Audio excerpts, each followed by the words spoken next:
como estábamos avanzando, por primera vez en Ordes tenemos el privilegio y el honor de presentaros al artista, al disjockey, a la persona que ha hecho la primera canción descantada en galego. Yo creo que no hacía falta presentación, pero aquí, como somos caballeros, teníamos que dársela.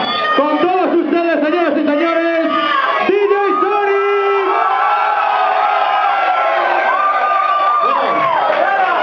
Bueno, para mí todo un placer estar por primera vez en Órdenes.